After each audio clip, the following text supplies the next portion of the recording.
बहुत बार ऐसा देखने को मिलता है, जो ज्यादा भगवान का पूजा पाठ करता है वही सबसे ज्यादा दुखी होता है, जबकि कोई नास्तिक आदमी जो भगवान को नहीं मानता, कभी पूजा पाठ नहीं करता, कभी संतों का संग नहीं करता, वह सबसे ज्यादा सुखी जीवन जीता है। यह सब चीजें देखकर कभी कभी तो ऐसा लगता है कि भगवान ही गलत है, भगवान का न्याय ही गलत है। यह कोई कहानी नहीं है, ऐसा हर किसी के साथ होता है। दोस्तों, आज के इस वीडियो में हम आप लोगों को इसके पीछे के कारण के बारे में बताने वाले हैं।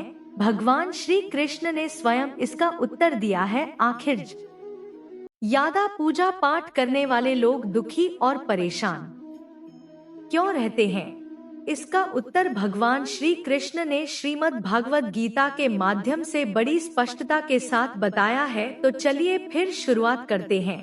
नमस्कार दोस्तों, ट्रू लाइफ स्पिरिचुअल ज्ञान चैनल पर आप सभी का स्वागत है। अगर आप भी भगवान श्री कृष्ण के भक्त हैं, तो कमेंट में जय श्री कृष्णा जरूर लिखें। तो चलिए शुरू करते हैं।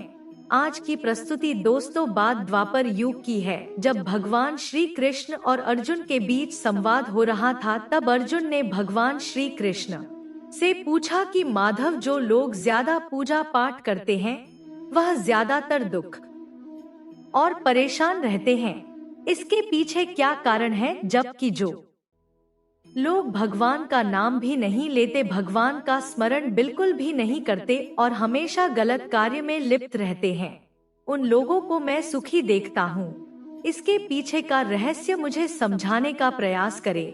तब भगवान श्री कृष्ण ने एक छोटी सी कहानी के माध्यम से अर्जुन को इसका उत्तर दिया। आइए जानते हैं उस छोटी सी कहानी के बारे में। एक गुरु के दो शिष्य थे, दोनों ही पढ़े लिखे विद्वान थे। दोनों में फर्क सिर्फ इतना था कि एक भगवान को मानने वाला था और दूसरा भगवान को ना मानने वाला नास्तिक था। एक ऐसा था जहाँ पर भगवान की कथा होती थी, जहाँ सत्संग होता था, जहाँ भजन होता, वहाँ दौड़ के चला जाता और भगवान की पूजा पाठ करने लगता। दूसरा शिष्य इन सब चीजों से दूर था, वह शराब पान भी करता था, वेश्याओं के साथ नमन करता था, सारी बुरी आदतें दूसरे शिष्य में थी। एक दिन क्या हुआ, एक शिष्य शराब पीकर बोलते हुए रास्ते में पैदल चलते हुए अपने घर को जा रहा था। अचानक उसको रास्ते में पैसों से भरा एक बैग मिल जाता है। उसकी खुशी का ठिकाना नहीं रहता, वह जोर जोर से चिल्लाते हुए सबको बताता है, मुझे आज पैसों से भरी बैग की थैली मिल गई, मेरा जीवन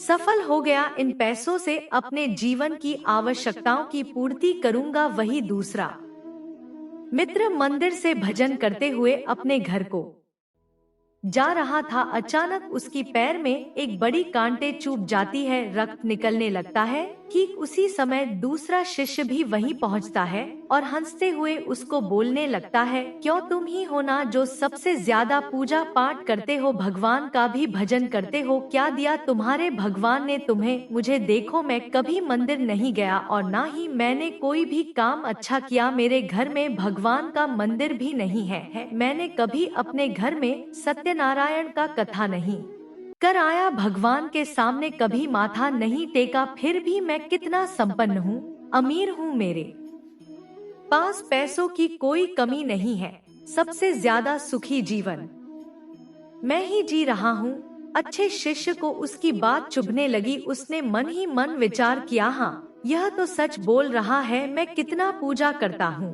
और वह कुछ नहीं करता, फिर भी कितना सुखी है। इतना सोचते हुए वह अपने गुरु के पास चला जाता है और यही प्रश्न गुरु से करता है। गुरुजी मुस्कुराते हुए बोले, भगवान जो करते हैं अच्छे के लिए ही करते हैं, जिसकी जैसी योग्यता होती है उसको उसी के अनुसार फल देते हैं।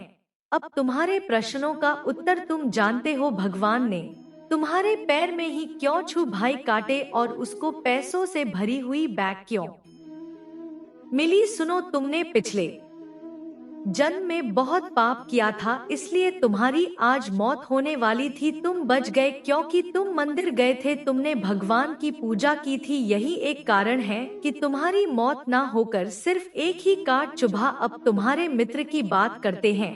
पूर्व जन्म में वह एक संत महापुरुष था, इसलिए उसकी 8 किस्मत बदलने वाली थी, करोड़ों की संपत्ति का मालिक बनने वाला था, मगर इस जन्म में उसने कोई भी अच्छा काम नहीं किया, इसलिए पूर्व जन्म के फल के अनुसार उसको थोड़ पैसे ही मिले, जबकि वह अरबों की संपत्ति का मालिक बनने वाला था। भगवान को दोष देना छोड़ दो, अपने वर्तमान के समय का सदुपयोग करो, भविष्य अपने आप सुधर जाएगा। इस प्रकार उसकी आंखें खुल गई और वह फिर से अपने पूजा पाठ में लग गया। जब हम प्रार्थना करते हैं तो ईश्वर हमारे कहने से ज्यादा सुनता है, जितना हम पूछते हैं उससे ज्यादा जवाब देता है, जितना हम कल्पना करते हैं से ज्यादा अपने समय में और अपने तरीके से देता है। समय का चक्र बहुत तेज चलता है, इसलिए ना तो बल का अहंकार करें, ना ही अपने धन का। जीवन में वाणी को संयम ही रखना अनिवार्य है,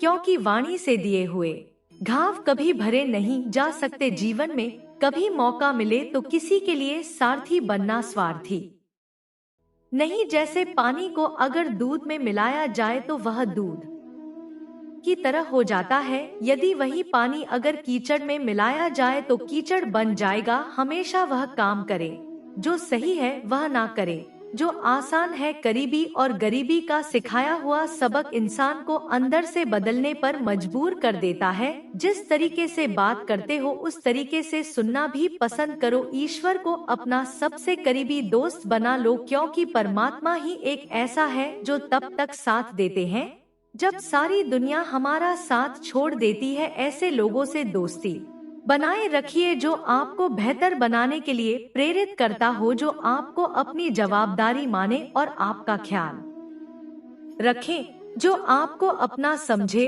और अपना घर जैसा महसूस कराए, जो आपकी सहायता करें और आपको समझे। अमीरी गरीबी से इसका कोई लेना देना नहीं, रोने वाले महलों में भी रोते हैं और किस्मत में खुशी तो झोपड़ी में भी हंसी गूंजती है। विश्वास में वह शक्ति है जिससे उजड़ी हुई दुनिया में प्रकाश लाया जा सकता है। विश्वास पत्थर को भगवान बना सकता है और विश्वास भगवान के बनाए इंसान को पत्थर दिल बना सकता है। किसी की यादों में घुट घुट कर मरने से अच्छा है कि आप अपनी ताकत को अपने लक्ष्य पर लगाओ और इतने सफल बन जाओ कि एक दिन आपको छोड़ने वाला पछताने लगे। कामयाब व्यक्ति की चमक लोगों को दिखाई देती है, उसने कितने अंधेरे देखे हैं यह कोई नहीं जानता। यदि सपने सच नहीं हो रहे हो तो रास्ते बदल लो, सिद्धांत नहीं। तो दोस्तों, आज के लिए बस इतना ही। उम्मीद करते हैं हमारे द्वारा दी गई जानकारी आपको पसंद आई होगी। तो मित्रों,